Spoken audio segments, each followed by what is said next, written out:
Fala, meus queridos amigos, como estão vocês? Estão bom, né? Quando você era pequenininho, né, a sua mãe sempre usou alguns artifícios pra você ficar na linha, entendeu? Pra você estudar, pra você não sair sozinho, pra você não ser mal criado. Só que alguns desses artifícios, né, fizeram alguns anos de terapia valer aí um dinheirinho danado, né? Pois é, rapaz, então pega seu crucifixo, seu alho aí, porque hoje nós vamos falar de lendas urbanas brasileiras que já te mataram de medo. Mas hoje vamos fazer um negócio diferente, vamos fazer um quiz, vamos ver se você acerta, se você é bom nisso. Quando eu falar de cada lenda, você vai lá nos comentários e vai colocar assim, ó, eu acho que tem fundo de verdade, ou eu acho que não tem fundo de verdade. Eu acho que é mentira total, tá? Fundo de verdade, mentira total. Você tá vendo esse vídeo de noite? Eu espero que não. Mas antes que o fofão venha te pegar, né, ou a boneca da Xuxa vem andando na sua direção, inscreve no canal, rapaz, porque se você falecer, né, vai ficar difícil você inscrever depois. Então clica nesse botão gigante aqui, ó, e clica nesse sininho, que sempre que sai um vídeo aqui no Nerd Show, você recebe no seu e-mail, no seu celular. E já deixa o joinha aqui que você me ajuda demais, hein? Joinhas estão faltantes no mercado. Vocês precisam me ajudar nessa parada aí. E você já ficou sabendo da notícia que tem podcast do Nerd Show? Agora existe o podcast do Nerd Show? Nerd Showcast, tá? De 15 em 15 dias, na quarta-feira, tem um podcast quentinho, fresquinho, falando sobre assuntos da nossa infância. Tudo que não vem pro canal, que vocês sugerirem, vai pro podcast, tá? O negócio tá sensacional. Você pode ouvir pelo iTunes, você pode assinar o seu aplicativo Android favorito de podcast, você pode ouvir online no site, você pode fazer do jeito que você quiser, você pode até baixar em www.nerdshow.com.br. Entra lá que o podcast está... Nossa, já tem tanta coisa boa vindo por aí. Inscreve lá que você vai gostar. Dito isso, né, vamos começar agora com as coisas das lendas urbanas satânicas que você vai ver agora, né? Então, vambora.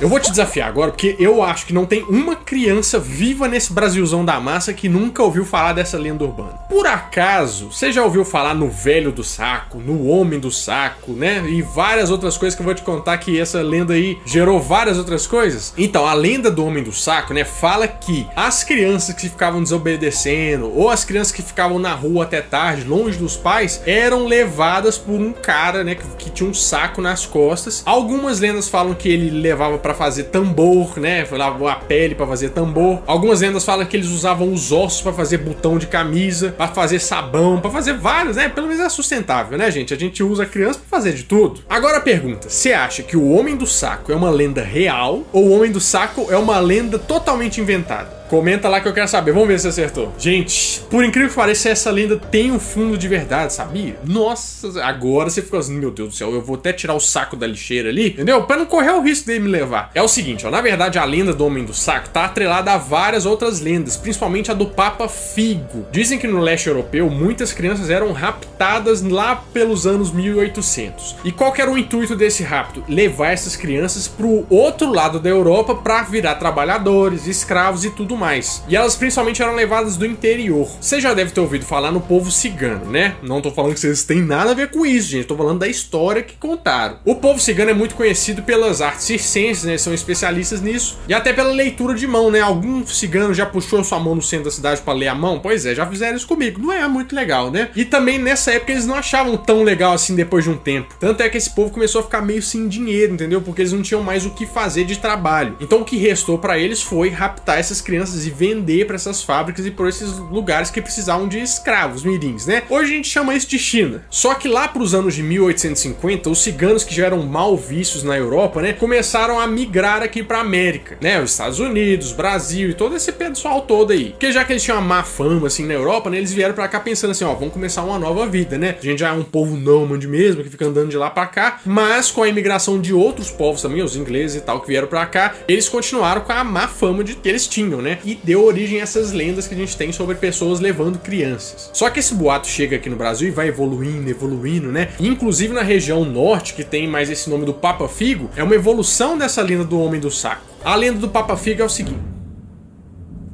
Trovão. Ainda bem. A lenda do Papa Figo é o seguinte, ó. Diz que tinha um homem, né, que ele era muito velho, muito cansado, muito sacudo, porque ele tinha um saco grande, né? E tinha uma doença muito grave, né, que na época eles falavam que era lepra ou a doença de Chagas. E diz a lenda que para ele se recuperar ele tinha que comer o fígado, mas não qualquer fígado, o fígado das crianças. Porque como era a doença do sangue, ele tinha que consumir o sangue mais puro possível para ele se curar. Aí tem várias variações, né? Diziam que ele é um homem rico que deixava um trocadinho lá pra família cuidar do corpo do menino. Diz que esse cara morava num casarão que tinha uma gangue que fazia esse serviço sujo pra ele. Só que muita gente acha que essa lenda começou por causa de um surto da doença de Chagas no século XX lá no Nordeste. Teve um surto muito grande e o pessoal começou a alimentar essa coisa aí, né? Então se você já acreditou no Homem do Saco, já teve medo dele, já comeu um papão figo na vida, né? Tem uma lenda parecida com essa aí na sua cidade? Então conta aqui embaixo nos comentários que todo mundo vai ler. Agora vem um clássico das lendas urbanas de escola. Essa aqui todo mundo já ouviu na vida. Com certeza você já ouviu a lenda da loira do banheiro. Tem várias variações, né? Mas dizem que quando você chega no banheiro da sua escola e fala um palavrão, aparece a loira do banheiro, que é um espírito de uma moça loura, né? Que está lá pra te passar um sustinho, te passar um medo. Ninguém fala o que ela faz, né? De fato. Mas se você não quer encontrar com ela, a minha vocês no Tinder. Mas aí que eu te pergunto, meu amigo. Essa história, você acha que tem fundo de verdade ou não tem? Voltou já? Já falou o que você acha? Meu amigo, tem fundo de verdade. Tem uma história, inclusive, documentada sobre isso. Você acredita nisso? Nossa Senhora. É o seguinte, ó, vamos para o século XIX, né? Mais precisamente para a cidade de Guaratinguetá. Tinha uma jovem, né, de uma família muito rica que se chamava Maria Augusta de Oliveira Borges. E por acaso ela era filha do Visconde de Guaratinguetá, que tinha um casarão, tinha várias terras, né? Ostentava aquela parada toda. Só que o costume que as pessoas tinham nessa época, principalmente as de classe elevada, né, era fazer casamentos arranjados. Por quê? Porque você escolhia comercialmente qual que ia ser o melhor genro que você ia ter, né? Você quer um genro nobre, sangue azul. Só que quando ela tinha 14 anos, o pai dela arranjou um casamento com um cara bem mais velho, assim, 60 anos de idade, que também era um nobre. Só que ela não ficou muito feliz com esse casamento, né? Em 1884 ela pensou assim: eu acho que vou fazer o seguinte, ó, eu vou fugir pra França, vou vender todas as minhas joias, aqui eu tenho bastante, e vou passar um tempo lá, deixa esse cara acabado pra lá. E foi o que ela fez, né? Ela foi pra França e dizem que ela era muito bonita, né? Tinha um cabelo cor de cobre, só que lá em Paris ela teve um problema com a doença, né? A história não é muito clara, mas dizem que era hidrofobia, que você deve conhecer também como raiva, sabe? Que é a doença que espuma, que dá sede, que a pessoa fica morrendo de sede. Pois é, só que com 26 anos, durante uma cirurgia que ela tava fazendo pra resolver esse problema, ela infelizmente faleceu. Só que lá nessa época ela ainda tinha muitas joias, né? E o corpo pra vir pro Brasil tinha que vir de navio. Então o que eles fizeram? Eles esconderam essas joias dentro do cadáver dela, do peito assim, e veio junto com o atestado de óbito. Só que nesse trajeto de navio eles roubaram o corpo, roubaram as joias, e o atestado de óbito também foi pro saco. Então ninguém sabe ao certo o que aconteceu com ela. Mas quando ela chegou aqui no Brasil, em Guaratinguetá, a mãe dela, muito triste, né, começou a velar o corpo. Só que era um velório normal, né? Ela colocou num invólucro de vidro, assim, como se fosse um caixão de vidro, né? E deixou o corpo dessa menina lá. E foi aí quando começaram a acontecer algumas coisas estranhas nessa casa, né? Alguns funcionários começaram a ver essa menina levantando, abrindo o olho, e às vezes era o espírito dessa menina. E essa mãe teve um sonho com a filha dela falando que ela não era uma santa pra ficar sendo, né, vislumbrada por todo, porque diz que não deteriorava o corpo, e era uma treta danada. Aí finalmente enterraram essa menina. Só que em 1902, essa casa virou uma escola, porque o casarão foi doado para virar uma escola, que é a Escola Estadual Conselheiro Rodrigues Alves. Se você conhece essa escola, você está no foco ali da loira do banheiro. E desde então, desde o início do século, muitas pessoas falam que ouvem o espírito dessa menina, que sentem um perfume quando ela aparece, né? E várias pessoas veem ela no banheiro abrindo a torneira para beber água, porque ela morreu de uma doença que deixava ela muito seca, muito desidratada, entendeu? Então, a principal coisa que ela faz é abrir as torneiras e beber água. Ela é tipo um pet, né? Só que no além. Então, você já teve medo da loira do banheiro? Põe aqui embaixo nos comentários que eu quero saber.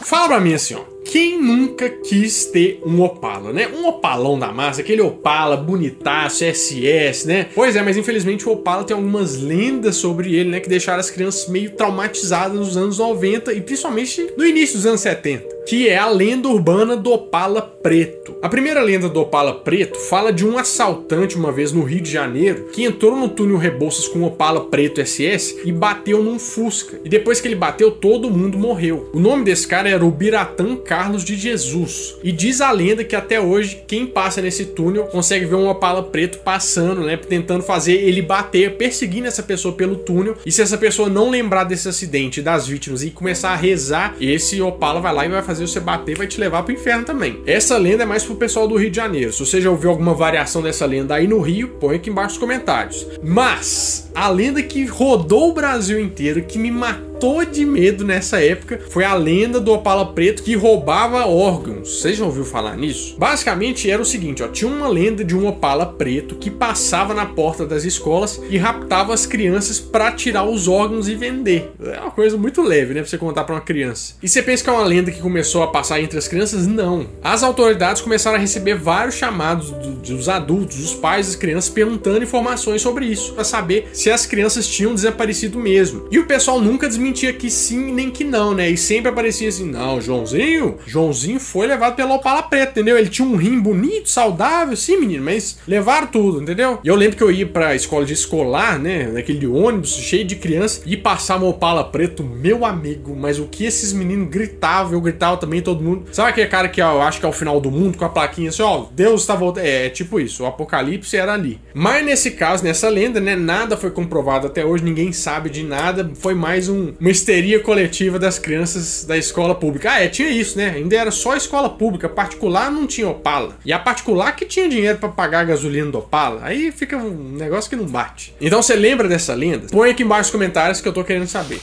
Gente, agora eu acho, assim, que eu mereço um joinha, tá? Porque eu estou prestes a lidar aqui e falar em voz alta sobre umas coisas que deram muito trauma na gente, né? Eu acho que se você tá gostando desse vídeo agora, já dá o seu joinha aqui, que quem sabe se você não passar na meta de 50 mil likes, a gente faz uma parte 2 desse vídeo. Só pra garantir...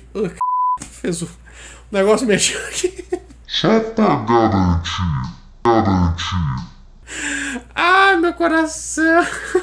Esse susto valeu 50 mil likes, né, gente? Deixa o seu like aí. É o seguinte, ó, tem uma brincadeira, né, que foi uma lenda urbana. Por vários, minha mãe já falou disso, já ouvi minha avó falar disso, todo mundo sabe disso, que é a tal da brincadeira do copo. Você acha que tem um fundo de verdade? A história é só uma coisa pra enganar bobo mesmo? O que acontece? Bom, a verdade é que não tem uma verdade absoluta, mas tem vários fatos científicos e vários experimentos pra embasar essa teoria. Eu vou te contar agora. Pra gente falar da brincadeira do copo, a gente tem que ir lá atrás, em 1848, em uma cidade que chama Huddersville, que não é Townsville, a cidade das meninas superpoderosas, é outra. Tinha uma casa muito engraçada que não tinha teto, mas tinha um espírito maligno que era assombrado. E uma família dos Estados Unidos se mudou pra lá, né? Que era a família Fox, que tinha as irmãs Fox, que elas ficaram muito famosas depois, você vai saber por quê. Essa família começou a ter um problema com essa casa supostamente assombrada. Por quê? Eles começaram a ouvir umas batidinhas assim na casa, né? Isso aí começou a persistir por uns 4 meses, mas ninguém dava bola, ninguém sabia o que era. Podia ser os correios também, fazendo...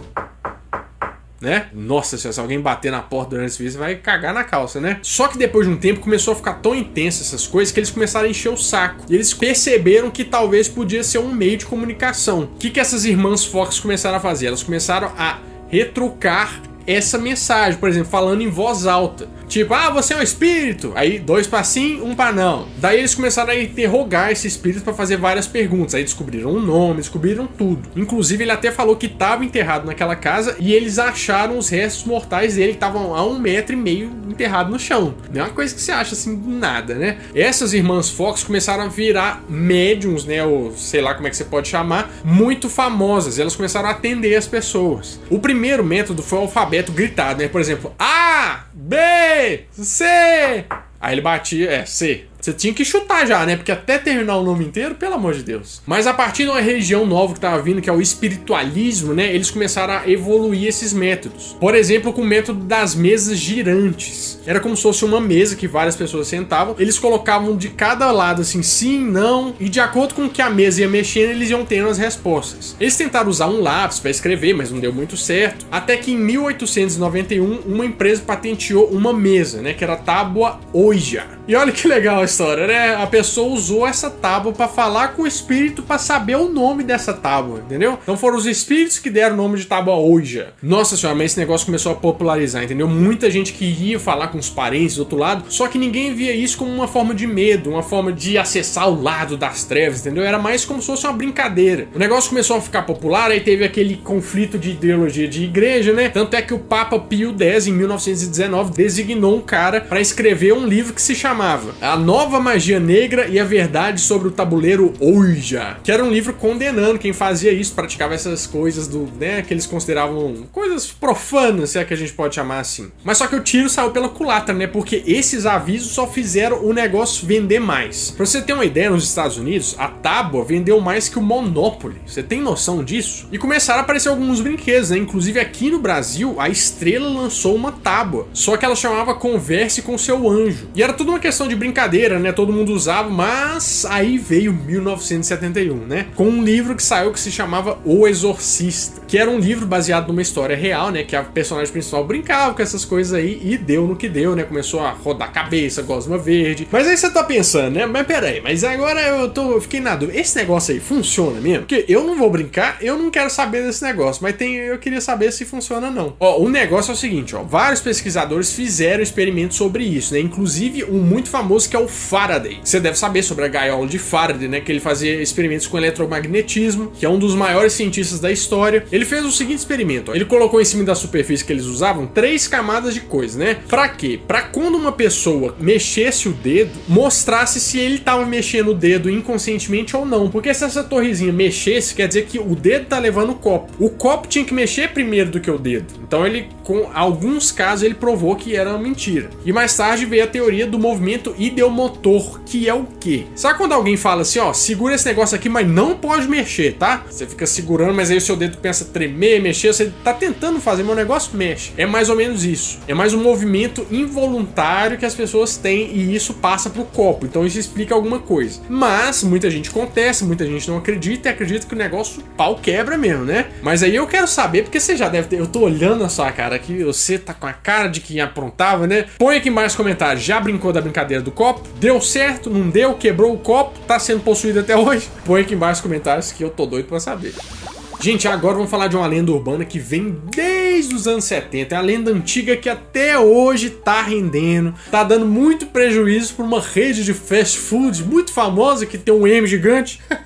Gente, quem nunca ouviu o boato que o hambúrguer do McDonald's era feito de minhocossu? Você já viu um minhocossu na vida? É uma minhoca gigante, assim, ó, que dizem, né, na lenda que o hambúrguer era feito do minhocossu, assim, todo enroladinho, prensado, né, pronto pra viagem. Isso você acha que é verdade? Você acha que é mentira? Acreditou, né? Mas não, gente, né, não é de verdade, não. Mas esse boato ser tão grande tem um motivo, sabe por quê? Uma rede de televisão muito grande anunciou essa teoria, né, de que era feito de minhoca. Porque diziam que o governo falava que a carne de minhoca era muito mais nutritiva do que a carne de bovina, né? A carne de boi. Pode até ser, né? Mas a gente não gosta desse gostinho de terra, com sabor de chocolate, cheiro de terra molhado que a Sandy cantava nas canções. Tanto é que teve uma queda de 30% nas vendas do McDonald's. Isso lá nos anos 70. Inclusive, o que me lembra que a história do McDonald's é uma coisa bem interessante. Se vocês quiserem, eu trago aqui no canal. Você quer a história do McDonald's? Comenta aqui pra eu saber. Só que como o McDonald's é uma marca global, né? Essa lenda também ficou global. Em todos os países tem essa lenda. Inclusive em Portugal tem muito essa lenda. Nos Estados Unidos teve. Vários outros lugares. E ficou muito forte, principalmente aqui nos anos 90 e início dos anos 2000, né? Tanto é que o McDonald's só foi fazer alguma coisa recentemente, em 2014. Eles fizeram uma campanha, né, de McDonald's cozinha aberta. Você podia ir lá e ver como é que funcionava os hambúrgueres do McDonald's, tudo que era feito, e várias lendas eles tiraram de cabeça de todo mundo. Tinha muita gente que falava que também os nuggets eram de cabeça de galinha, pé de galinha, né, tudo moído, você não sabe nada, mas eles dizem que é peito de frango, você pode até conferir, marcar sua visita pra você ver. Inclusive, eles fizeram essa campanha com um cara que trabalhava no McDonald's e fazia vídeos falando de como era trabalhar no McDonald's, né? Então a lenda do hambúrguer do McDonald's é mentira. Já a lenda do Ronald McDonald ser do demônio, não contesto, entendeu? Porque aquele cabelo ali vermelho, aquela coisa que não confio, né? Mas não mente pra mim, não. Se eu tô olhando sua cara aqui, você já acreditou nessa lenda, né? Então se você acreditou aí, põe aqui embaixo nos comentários e não nega, que eu quero saber.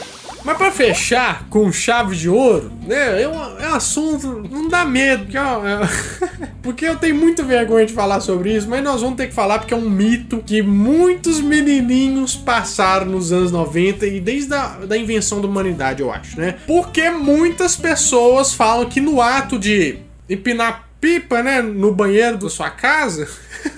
as mãozinhas com os dedinhos começam a virar lobisomem, né? Fica um tanto de pelo, fica tudo peludo. Você acha que isso é verdade ou que você acha que essa lenda é mentira? Não burla o sistema. Fala aqui, ó. Você acha que é verdade ou mentira? Tô esperando. Claro que é mentira, né? Mas você já acreditou muito nisso aí que eu tô vendo esse sorrisinho de canto de boca aí. Não, eu não. A verdade por trás disso tudo é que não tem nada a ver, entendeu? Você pode praticar aí o seu empinagem de pipas sem problema, sem virar lobisomem. Essa lenda urbana vingou, né, ao longo da humanidade muito por causa da igreja, né? Que condenava várias religiões, condenava essa prática aí. Diz que até na Bíblia sobre uma semente cair no chão também, que não entrou para dentro de onde tinha que se entrar, né? Mas inclusive durante o século XIX, século XVIII, né, muitos médicos, né, o pessoal da ciência acreditava que isso era verdade. Inclusive, várias outras doenças estavam atreladas a isso. Por exemplo, a tuberculose, a lepra, a ler, na verdade, a ler, talvez. Realmente, a lisão por esforços repetitivos, talvez isso aí seja real, né?